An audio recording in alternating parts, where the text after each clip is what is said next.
Yale was the first time I heard about polyamory. Yeah. These universities are the sort of center of what I don't know what you want to call it, unique sexual positions, and yeah, that they start there and then they write about them in popular media outlets, and then it's depicted in pop culture and in movies and TV shows, and then eventually like low income communities are going to be like, oh, let's try this poly thing, and then it's going to look different. It's going to look different for them if a woman has three boyfriends in Cambridge, Massachusetts, versus if a woman has three boyfriends, like where I grew up in Red Bluff, California, the kind of experience that woman's going to have in her children, that's going to look much different.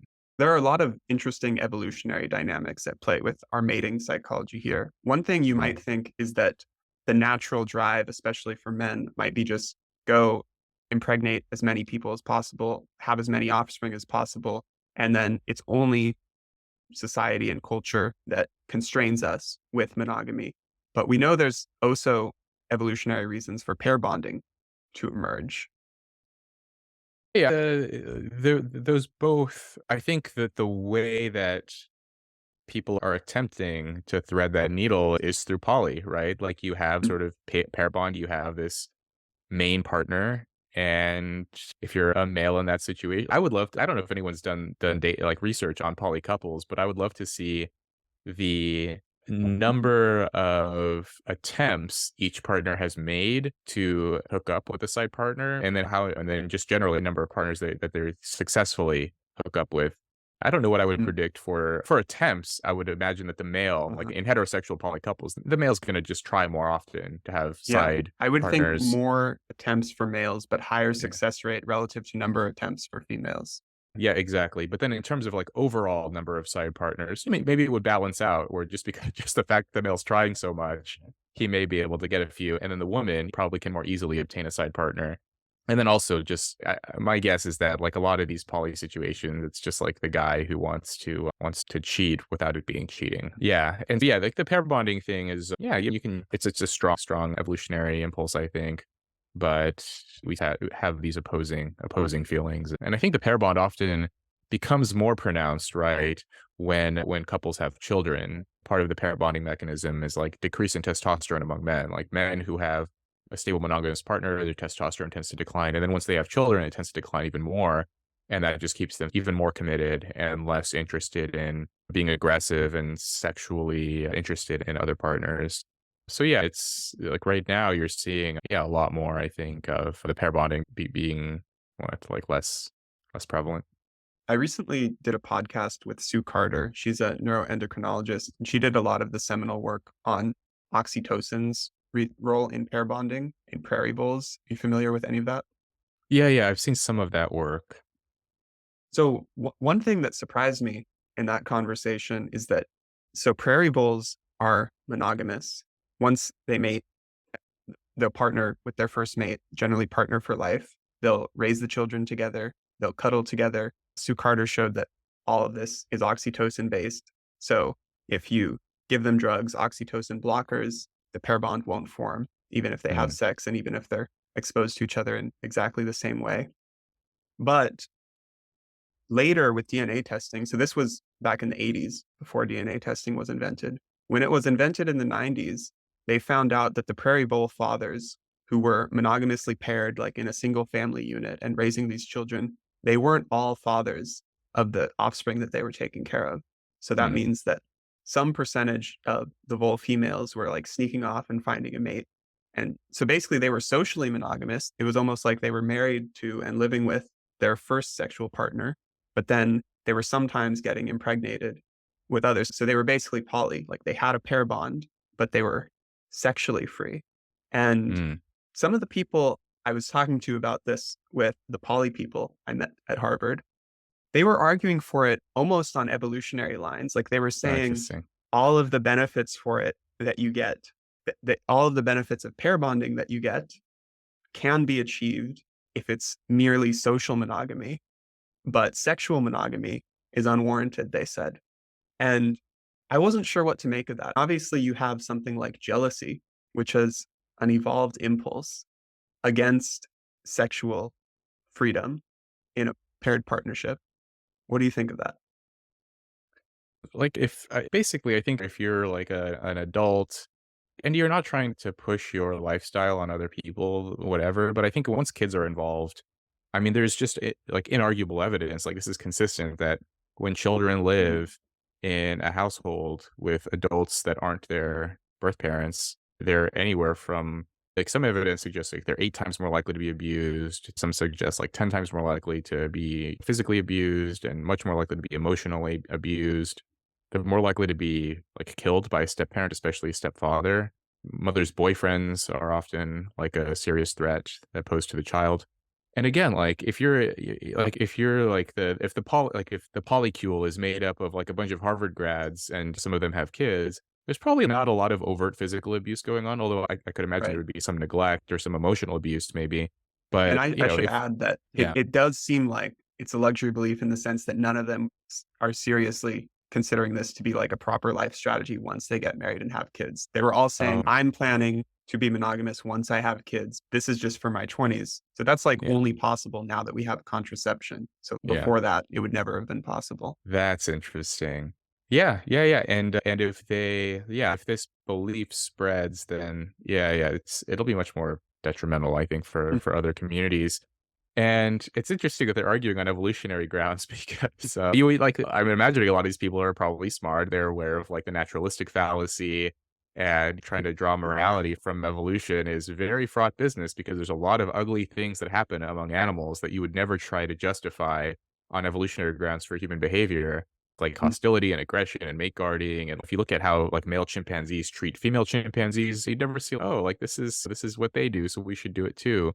Yeah, and the Yeah. jealousy thing. I heard this story. There was an entrepreneur, CEO, something like that. He told this story on a podcast about how he was trying this poly or open relationship thing, and it was a very, like, gut-wrenching story of how he said he was, like, in a bathroom, and in the room next door, or the room between them, he could hear his wife hooking up with another man, and he said he, like, felt this intense jealousy and nausea overcome him, and he was, like, retching, throwing up in the toilet, and he was just, like, overcome with just the idea of someone doing this with his wife, and he was telling himself he just had to push through this. There was something pathologically wrong with him. You shouldn't be feeling jealous about this. It's not natural. There's something wrong with you. Why would you be jealous? It's pathetic, and so on and so forth, trying to, trying to fight his own bodily reaction to what he was hearing. And so it's, I don't know, that doesn't sound like a Yeah, pleasant experience. it Maybe does there are seem some like who a can do very it, but natural response. Although yeah. interestingly, one of the girls I was talking to about this with, she said that when she gets jealous, it's actually a turn on for her because she's saying, "Oh, it would be a bigger problem if I wasn't getting jealous because that would mean I don't care." So it's like the fact that I get jealous means that this, like almost in proportion to my amount of jealousy, is how much I care about this person. And then she was saying it was a combination of that realization and then the idea of this social monogamy. Yeah, but I'm the main, his main girl. So suck it, basically.